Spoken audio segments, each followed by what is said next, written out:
ಇವತ್ತು ನಿನ್ನೆ ನಡೆದ ಒಂದು ಇನ್ಸಿಡೆಂಟ್ ನಮ್ಮ ರವಿ ಮೇಲಿನ ಮನೆ ಏನೈತಿ ಆ ಒಂದು ಇನ್ಸಿಡೆಂಟ್ ನಮ್ಮ ವಕೀಲರಲ್ಲಿ ಏನೈತಿ ಅಪಾರ ಒಂದು ಭಯವನ್ನು ಹುಟ್ಟಿ ಮಾಡಿದ್ರು. ಯಾಕಂದ್ರೆ ಅವರು ಒಂದು ಆಕ್ಸಿಡೆಂಟ್ ಆಗಿದ್ದು ನೋಡಿದ್ರೆ ಏನೋ ಒಂದು ಇಂಟೆನ್ಷನಲ್ಲಿ ಮಾಡ್ಯಾರ ಅಂತ ಅನ್ಸಾಗತೈತಿ.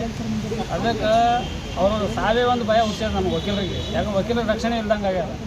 ಅದಕ್ಕೆ ನಾವು ಪೊಲೀಸರಿಗೆ ಮತ್ತು ಡಿ ಸಿಗೆ ಇವತ್ತು ಏನು ಮನವಿ ಕೊಡಾಕತ್ತೀವಿ ಅಂದ್ರೆ ಇವತ್ತು ಪೊಲೀಸರಿಗೆ ಮತ್ತು ಡಿ ಸಿಗೆ ಮತ್ತು ಸರ್ಕಾರಕ್ಕೆ ನಾವೇನು ಮನವಿ ಮಾಡಾಕತ್ತೀವಿ ಅಂದ್ರೆ ನಮ್ಮ ವಕೀಲರಿಗೆ ರಕ್ಷಣೆ ಆಗಬೇಕು, ಅಲ್ಲಿಂದ ಸೂಕ್ತವಾದ ತನಿಖೆ ಆಗಬೇಕು. ಎಲ್ಲ ಅಧೀನದಲ್ಲಿ ಎಲ್ಲ ಒಂದು ಗ್ರೌಂಡ್ ಲೆವೆಲ್ನಾಗ ಈ ರೀತಿ ತನಿಖೆ ಆಗಬೇಕು. ಅದು ಏನು ಉದ್ದೇಶಪೂರ್ವಕ ಮಾಡ್ಯಾರೋ, ಏನು ಆಕ್ಸಿಡೆಂಟಲ್ ಡೆತ್ ಆಯಿತು ಅದನ್ನೇನೈತಿ ಟೆಕ್ನಿಕಲಿ ಪೊಲೀಸರು ಮತ್ತು ಜಿಲ್ಲಾಧಿಕಾರಿಗಳು ಸೂಕ್ತ ತನಿಖೆ ಮಾಡಿ ನಮ್ಮ ವಕೀಲರಿಗೆ ನ್ಯಾಯ ಕೊಡಿಸ್ಕೊಡ್ಬೇಕಂತ ನಾವು ಇವತ್ತು ಮನವಿ ಕೊಡಕ್ಕೆ ಬಂದೆವು. ನಮ್ಮ ಎಲ್ಲ ಕಾರ್ಯಕಲಾಪಗಳು ನಾವೆಲ್ಲರೂ ದೂರ ಹೋದೆವು. ಸಂಗಮೇಶ್ ಕಬ್ಬಿನ ಅಂತ. ನಿನ್ನೆ ವಕೀಲರ ಸಾವಿನ ಬಗ್ಗೆ ಸುದ್ದಿ ತಿಳಿದಾಗ ಭಾಳ ಆಘಾತ ಆಯಿತು. ಒಬ್ಬ ಯುವ ವಕೀಲರ ಸಾವಿನ ಸುತ್ತ ಇವತ್ತು ಅನುಮಾನಗಳು ಕಾಡ್ತವೆ. ಆ ವಸ್ತುಸ್ಥಿತಿ ಏನಿದೆ, ನಿಜವಾದ ಸ್ಥಿತಿ ಏನಿದೆ ಅನ್ನೋದ್ರ ಬಗ್ಗೆ ಪೊಲೀಸರು ಭೇದಿಸಬೇಕಿದೆ. ಖಂಡಿತವಾಗಿ ಪೊಲೀಸರು ಸತ್ಯಾಸತ್ಯವನ್ನು ಭೇದಿಸ್ತಾರೆ ಅಂತಕ್ಕಂಥ ವಿಶ್ವಾಸ ನಮ್ಮ ವಕೀಲರ ಸಂಘಕ್ಕಿದೆ.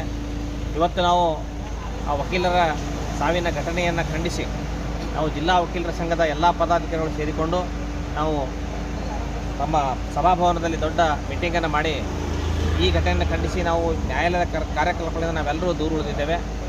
ವಿಶೇಷವಾಗಿ ಪೊಲೀಸ್ ಇಲಾಖೆಯವರು ಶೀಘ್ರವೇ ಇದನ್ನು ಲೇಟ್ ಮಾಡದೇ ಇದರ ಬಗ್ಗೆ ಶೀಘ್ರವೇ ತನಿಖೆ ಮಾಡಿ ಸಾರ್ವಜನಿಕರಿಗೆ ಸ್ಟೇಟ್ಮೆಂಟನ್ನು ಬಹಿರಂಗಗೊಳಿಸಬೇಕು. ಯಾಕಂದರೆ ಊಹಾಪೋಹಗಳಿಗಿಂತಲೂ ಸತ್ಯಾಸತ್ಯತೆ ಯಾವುದು ಅನ್ನೋದು ಬಹಿರಂಗ ಆಗಬೇಕು. ಇದನ್ನು ನಾವು ವಕೀಲ ಸಂಘದವರು ವಿನಂತಿ ಮಾಡ್ತೇವೆ. ಈ ಹಿನ್ನೆಲೆಯಲ್ಲಿ ವಕೀಲ ಸಂಘವು ಇವತ್ತು ಜಿಲ್ಲಾಧಿಕಾರಿಗಳಿಗೆ ತೆರಳಿ ಬೈಕ್ ಮೇಲೆ ರ್ಯಾಲಿ ಮೂಲಕ ತೆರಳಿ ನಾವು ಮನವಿ ಪತ್ರವನ್ನು ಕೊಟ್ಟಿದ್ದೇವೆ.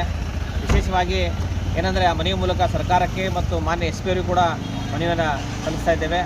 ಈ ಮೂಲಕ ಸರ್ಕಾರಕ್ಕೂ ಹಾಗೂ ಜಿಲ್ಲಾಧಿಕಾರಿಗಳಿಗೂ ಜಿಲ್ಲಾಡಳಿತಕ್ಕೂ ಹಾಗೂ ಪೊಲೀಸ್ ಇಲಾಖೆ ಕೂಡ ವಿನಂತಿ ಮಾಡ್ತೇವೆ.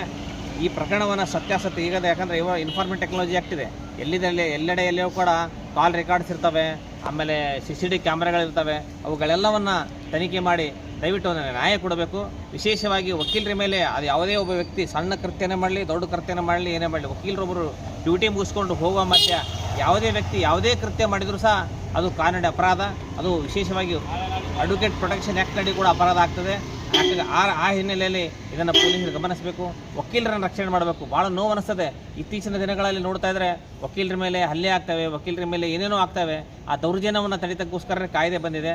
ಆ ಹಿನ್ನೆಲೆ ಆ ಕಾಯ್ದೆ ಬಗ್ಗೆ ಮತ್ತು ವಿಶೇಷವಾಗಿರ್ತಕ್ಕಂಥ ಹೊಸ ಕಾಯ್ದೆ ಪ್ರಕಾರ ಏನೇನು ಆ್ಯಕ್ಟ್ಗಳು ಅಪ್ಲೈ ಆಗ್ತಾವೆ ಅವೆಲ್ಲವನ್ನು ಅಪ್ಲೈ ಮಾಡಿ ಯಾರು ಆರೋಪಿಗಳಾದರೋ, ಯಾರು ತಪ್ಪಿತಸ್ಥರಾದರೋ ಅವ್ರನ್ನ ಶಿಕ್ಷೆ ಕೊಡಿಸ್ತಕ್ಕಂಥ ಕೆಲಸವನ್ನು ಪೊಲೀಸ್ ಇಲಾಖೆಯವರು ತನಿಖೆ ಮಾಡಬೇಕು ಅಂತಕ್ಕಂಥ ವಿನಂತಿ ಮಾಡ್ತೇವೆ. ಮತ್ತು ನಾವ್ಯಾರು ವಕೀಲ ಸಂಘದ ನಿರ್ಣಯ ಮಾಡಿದ್ದೇವೆ ಇವತ್ತು ಏನಪ್ಪ ಅಂದರೆ, ಯಾರು ವಕೀಲರ ಮೇಲೆ ಮಾಡಿರ್ತಕ್ಕಂಥ ಯಾವುದೇ ಸಣ್ಣ ಕೃತ್ಯ ಇರಲಿ ದೊಡ್ಡ ಕೃತ್ಯ ಇರಲಿ ಯಾರೇ ಮಾಡಿದರೂ ಸಹ ಅದನ್ನು ನಾವು ಅವರ ಪರವಾಗಿ ವಕಾಲತ್ತು ವಹಿಸೋದಿಲ್ಲ ಅಂತಕ್ಕಂಥ ಒಂದು ತೀರ್ಮಾನವೂ ಕೂಡ ನಾವು ಮಾಡಿದ್ದೇವೆ. ಆ ಹಿನ್ನೆಲೆಯಲ್ಲಿ ಒಕ್ಕೊರಲಿನ ಇಡೀ ಎಲ್ಲ ವಕೀಲರ ಸಂಘದ ಸದಸ್ಯರು ಸೇರಿಕೊಂಡು ಮಾಡಿದ್ದೇವೆ.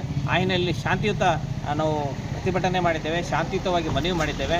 ಹೀಗೆ ಶಾಂತಿಯುತ ಮಾಡ್ತೇವೆ. ಆದ್ದರಿಂದ ಈ ಶಾಂತಿಯುತ ಹೋರಾಟಕ್ಕೆ ಸರ್ಕಾರ ಸ್ಪಂದಿಸಬೇಕು ಅಂತಕ್ಕಂಥ ನಮ್ರವಾದ ಮನವಿ ಮಾಡಿ ನಿಜವಾದ ಯಾರ್ಯಾರು ಆರೋಪಿಗಳಿದಾರ ತಪ್ಪಿತಸ್ಥರದಾರ ಅವ್ರು ದೌಡ್ ತನಿಖೆ ಮಾಡಿ ಅವ್ರು ಬಂಧಿಸಬೇಕು. ಆ ಬಂಧನ ಮಾಡಿ ವಿಷಯವನ್ನು ಸಾರ್ವಜನಿಕ ಬಹಿರಂಗಗೊಳಿಸಬೇಕು ಅಂತ ವಿನಂತಿಸ್ತೇನೆ. ಸರ್, ಏನಾಗಿದೆ ಘಟನೆ? ನಿನ್ನೆ ಏನಾಗಿದೆ? ಅಲ್ಲ, ಏನು ಘಟನೆ ಆಗಿದೆ ಅನ್ನೋದ್ರದ್ದು ಪೊಲೀಸರು ಹೇಳಬೇಕು, ನಾವಲ್ಲ. ಈ ಊಹಾಪೋಹಗಳು ಆಯಾ ಸೋಷಿಯಲ್ ಮೀಡಿಯಾದಲ್ಲಿ ಒಂದು ಬರ್ತಾ ಇದೆ, TV ಮೀಡಿಯಾಗಳು ಒಂದು ಬರ್ತಾಯಿದೆ, ಪತ್ರಿಕೆಗಳಲ್ಲಿ ಒಂದು ಬರ್ತಾ ಇದೆ.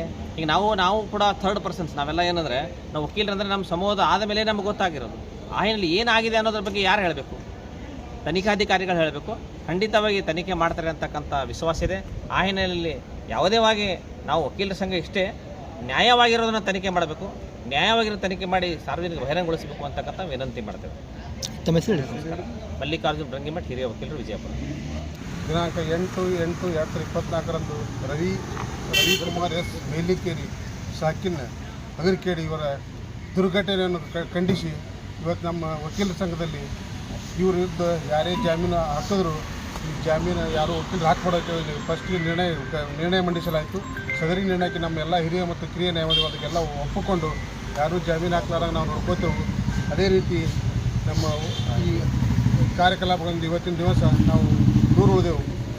ಇದು ಕೋರ್ಟ್ ಕಲಾಪಗಳಿಂದ ದೂರ ಉಳಿದು ಇವತ್ತು ಜಿಲ್ಲಾಧಿಕಾರಿ ನಮ್ಮ ಮನವಿಯನ್ನು ಕೊಟ್ಟು ಅದೇ ರೀತಿ ವರಿಷ್ಠಾಧಿಕಾರಿಗಳು ಪೊಲೀಸ್ ವರಿಷ್ಠಾಧಿಕಾರಿಗಳು ಇವರಿಗೂ ಮನವಿ ಕೊಟ್ಟಿರ್ತೇವೆ. ಆದ ಕಾರಣ ಈ ಘಟನೆಯ ಸುತ್ತಾಸ್ಪೃತ್ಯತೆಯಿಂದ ಸತ್ಯಾಂಶ ಹೊರಬರುತ್ತಾನ ಇದು ಕಂಡುಹಿಡಲಿ ಪೊಲೀಸ್ ಅಧಿಕಾರಿಗಳು ಅಂತೇಳಿ ಇವತ್ತು ನಾವು ಮನವಿ ಕೊಟ್ಟಿದ್ದೆವು. ಹೀಗಾಗಿ ಸರ್ ಏನು ಘಟನೆ ಏನಾಗ್ಯದ ನಿನ್ನೆ? ಘಟನೆ ಆಗಿದ್ದು ನಮಗೆ ಸಮಂಜಸವಾಗಿ ಯಾವುದೂ ಗೊತ್ತಿಲ್ಲ. ನಿನ್ನೆ ಅವ್ರು ಮಾತಾಡಿ ಸರ್, ಅವರು ಮಾತಾಡಿ. ನೀವು ವಕೀಲ ಆಗಿ ಮಾಡಿದ್ರೆ ಹೆಂಗ್ರಿ? ಪರ್ಫೆಕ್ಟಾಗಿ ಯಾವ್ದು ಐಡಿಯಾ ಇಲ್ಲ. ಆ ಸೂಕ್ತ ತನಿಖೆ ಮಾಡೋದ್ರಿಂದ ಅದು ಘಟನೆ ಏನು ಅನ್ಬೋದು ಕಂಡು ಬರುತ್ತೆ. ಇವತ್ತು ನಾವು ಇವತ್ತು ಯಾಕೆ ಇದು ಕಾರ್ಯಕಲಾಪ ದೂರ ಹೋಗಿದೆ ಅಂದ್ರೆ ಒಬ್ಬ ಯುವ ವಕೀಲ, ಆ ವಕೀಲರು ಇದೇ ಟೈಮ್ ಇದು ಘಟನೆ ಅವ್ರದ್ದು ಏನೇ ವೈಯಕ್ತಿಕರ್ಲಕ್ಕ ಆ ವಕೀಲರಿಂದ ಅನಾಹುತ ಘಟನೆ ನೋಡಿದ್ರೆ ಅದು ಒಂದು ಟೈಪ್ ಇದು ಒಂದು ಚಿತ್ರಹಿಂಸೆ ಇರ್ತದೆ, ಅನುಮಾನಾಸ್ಪದ ಅನ್ನಿಸ್ತದೆ. ಹೀಗಾಗಿ ಆ ಘಟನೆ ಸತ್ಯದ ಹೊರಗೆ ಬರೋ ಸಂಬಂಧ ನಾವು ಕೋರ್ಟ್ ಕಾರ್ಯಕ್ರಮವನ್ನು ದೂರ ಉಳಿದೆವು. ಸೂಕ್ತವಾದ ತನಿಖೆ ಮಾಡಲಿಕ್ಕೆ. ಸರ್ ನೀನು ಘಟನಾ ಸ್ಥಳಕ್ಕೆ ಹೋಗಿದ್ರಿ, ನೋಡಿರಿ ನೀವು ಬೈಕ್ ಎಲ್ಲೇ ಇತ್ತು, ಅವ್ರ ಶವ ಎಲ್ಲಿ ಪತ್ತೆ ಆಗಿಲ್ಲ ನೋಡಿರಿ ನೀವು? CCTV ಎಲ್ಲ ನೋಡಿದ್ವಿ, CCTV ನೋಡಿದ್ವಿ. ಕೆಲವೊಂದು ನಮಗೆ ಈ ಗಣಿ ಇದರಿಂದ ಬಸವನಗರದಿಂದ ಇಲ್ಲಿ ಗಾಡಿ ಆಕ್ಸಿಡೆಂಟ್ ಆಗಿದೆ. ಯಾಕಂದ್ರೆ ನಾವು ನೋಡಿದ್ರೆ ಗಾಡಿ ಆಕ್ಸಿಡೆಂಟ್ ಆಗಿ ಆ 3 ಕಿಲೋಮೀಟರ್ ತನಕ ಗಾಡಿ ಬೌಡಿ ಹ್ಯಾಂಗೆ ಕುಂದಿರ್ತದೆ ಅದು ನಮ್ಗೆ ಒಂಡ್ರಾಗ್ಯದ. ಇದು ಏನಾಗ್ಬಿಟ್ಟದ, ಗಾಡಿಗೆ ಹತ್ತಿ ನೀವು ಆಕ್ಸಿಡೆಂಟ್ ಆದ್ರೆ ಯಾರೇ ಆಕ್ಸಿಡೆಂಟ್ ಆದ್ರೆ ಗಾಡಿ ತರಬ್ತಾರೆ, ಸ್ಟಾಪ್ ಮಾಡ್ತಾರೆ. ಇದು ಅಲ್ಲಿಂದ ಎಳ್ಕೊಂಡು ಹೋಗಿ ಅದು ಇದು ಯಾರು ನಮ್ಮ ಮೆಡಿಕಲ್ ಕಾಲೇಜಲ್ಲಿ ಆಯುರ್ವೇದಿಕ್ ಮೆಡಿಕಲ್ ಕಾಲೇಜಿಂದ ತೊಗೊಂಡು ಮನಗೋಳಿ ಕಾಲೇಜ್ ಹೋಗಿ ಸ್ಮಶಾನ ಬಲ್ಲಿ ಹೋಗೋದಾರ. ಇದು ನಮ್ಗೆ ಸಂಶಯ ಬಂದದ. ಈ ಘಟನೆ ಹಿಂಗೆ ಆಗೋದ್ರಿಂದ ಸಂಶಯ ಬಂದದ. ಆ ಉದ್ದೇಶಕ್ಕಾಗಿ ನಾವು ಇದು ಕಾರ್ಯಕ್ರಮ ನಂಬರ್ ಇಲ್ಲ, ಅದು ಮಾಡಿದ ವೆಹಿಕಲ್ಗೆ ನಂಬರ್ ಬರೋಕ್ಕಿಲ್ಲ. ಅದೇ ರೀತಿ ಈ ಇನೋವಾ ಗಾಡಿ ಅದಲ್ಲ, ಇನೋವಾ ಗಾಡಿಗೆ ಇದು ಇಲ್ಲ, ನಂಬರ್ ಇಲ್ಲ. ನಾವು ವಿಡಿಯೋ ನೋಡ್ಲಿಕ್ಕಾಗಿ ಇದು ಫುಟೇಜ್ ನೋಡ್ಲಿಕ್ಕಾಗಿ ಯಾವುದೂ ನಂಬರ್ ಇಲ್ಲ, ಹಿಂದೂ ಇಲ್ಲ ಮುಂದೂ ಇಲ್ಲ. ಸರ್ ಇದು ಕೋರ್ಟಿಂದ ಏನು ಫಾಲೋಅಪ್ ಆಗಿತ್ತೇನೋ ಗಾಡಿ ಅಂತ ಏನು ನಿಮ್ಮ ಇದು? ಅದು ನಮ್ಗೆ ಗೊತ್ತಿಲ್ಲ. ಅದು ಆಗಿರ್ಬೋದು, ಬ್ಲ್ಯಾಕ್ ಕೋಟಿಂಗ್ ಗಾಡಿಗಳು ಗ್ಲಾಸ್ಗೆ ಬ್ಲ್ಯಾಕ್ ಕೋಟಿಂಗ್ ಬ್ಲಾಕ್ ಆಗತ್ತಂತಂದ್ರು ನಮ್ಮ ವಕೀಲರ ಹತ್ರ ಹೇಳ್ತಾರೆ. ಅದು ನೋಡೇವು ಆಲ್ರೆಡಿ ಸ್ಪಾಟ್ ಈಗ ನಗರದಲ್ಲಿ ಸಾಕಷ್ಟು. ಓಕೆ ಸರ್, ತಮ್ಮ ಹೆಸರು ಹೇಳಿ sir. Hiranna G chalk Shetty, Vijayapura ವಕೀಲ ಸಂಘದ ಅಧ್ಯಕ್ಷರು.